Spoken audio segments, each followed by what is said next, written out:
4 weeks of fantasy football under the belt, heading into week 5. I'm Kev Lou. This is George the Tooth Factory Fuchs, Fantasy Facts Machine. How you feeling right now heading into week 5? I'm a little worried about some things. That's how I feel too. Yeah. A lot of Jamar Chase in my lineups. A lot of Calvin Ridley. Justin Fields. Yep. So there's some things to fix, but listen, it's week 5. We have some time to fix them. Hey, and there's a little bit of baseball. There is a little bit of baseball. The Minnesota Twins, believe it or not. Congratulations. Thank you very much. But, I was a sophomore in high school last time this happened. So I'm it's not deja vu. It's just something very, very nice for the first time in a while. I know the feeling as a Mariners fan. Let's go. We're going to talk about some guys that are trending down that you might want to think about getting rid of or at least offloading if they have a good game this week because things aren't looking too great. First guy on the list is a Minnesota Viking, Jordan Addison, who had 0 receptions, 1 target this week. He was one of my I was very optimistic about him. It's kind of brutal, and let's just not bring up the other first-round wide receivers. There's no need to. But for the Minnesota offense specifically, he's just kind of become the 4th option, right? So Jefferson, obviously, Hawkinson as well. And then Osborne is just getting so many of the routes. He's their third guy, and they do a bunch of funky things with multiple tight end sets. And Addison is just kind of trying to sneak in, trying to find something. But for fantasy, that doesn't really provide us much. Right now, he's a sit. He's a sit. He's not a wave, but he's a sit. Not a wave. All right. Another guy who, was showing a lot of promise heading into the season because he had the RB1 spot in Carolina is Miles Sanders, who's really quickly disappearing from all fantasy tracking records. Yeah, he was a guy that you thought you got great value with in those 6th, 7th, 8th rounds, and now he's questionable. Or you really screwed up and took him in the 3rd or 4th round. I didn't do that, but I know some people. No, of course not. We would never. Yeah. But just in case. He's just the guy that's questionable week to week now. Chuba is getting so many of the touches, and we don't know if it's because of the health or because where the team wants to go. I mean, the team itself is in such a weird place.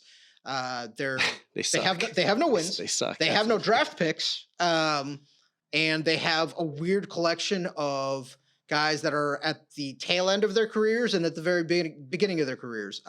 Sanders is somewhere in the middle. Until he's fully healthy, we really don't know. We can't drop him. We probably have to play him, and we are not excited about any of the options.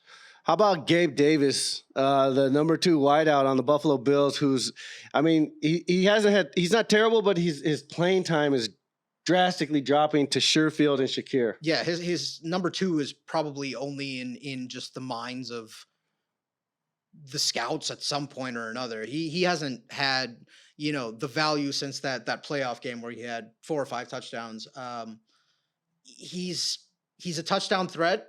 I don't want to say weekly. I'm dropping him like a bad habit if I have him. Man, that's bold because somebody will pick him up right away, and he's an okay guy to have on your bench based on injuries. But yeah, he's not somebody you're excited to start with just because the volume is so low. All the volume, it's Diggs, it's Cook, it's one of the 7 tight ends they have. It's 2. We get it. But so speaking of those tight ends, those are 2 guys that also Knox and Dalton Kincaid. Kincaid, supposed to be the second coming of Travis Kelce. Sure.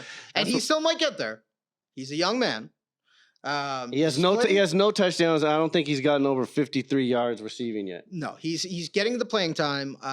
They like using the 2 tight end sets, but again, for fantasy football, we're not particularly excited to be starting either or. Is it crazy to say that if you have the choice to start a Buffalo tight end this week or to start Jonnu Smith, we're starting Jonnu Smith? Yes, 100% Jonnu Smith. I'm starting Jonnu Smith over Pitts and Buffalo. And Gabe Davis. This is the Jonnu Smith podcast. And Miles Sanders. Yeah, just kidding. Yeah, but so those are the guys that are trending down. You might want to start thinking about them. Please don't play them in your starting lineup. You heard it here. This is George Tooth Factory Fuchs. I'm Kev Lou, Fantasy Facts Machine. Don't forget to like, subscribe, hit the alert button, tell your friends, tell your families. We appreciate it. Peace. Set up my squad, wake up and pray. Turn on the tube, don't believe what they say. Get out my way, I got sleepers to play. Shooting my shot and I seen who you waved. You waving the flag, I'm just chasing the bag. All my team special, we taking it back. Doing our dance while you blaming the draft. I'm a machine, just stating the facts. I'm a machine, just stating the facts. I'm a machine, just stating the facts. I'm a machine, just stating the facts.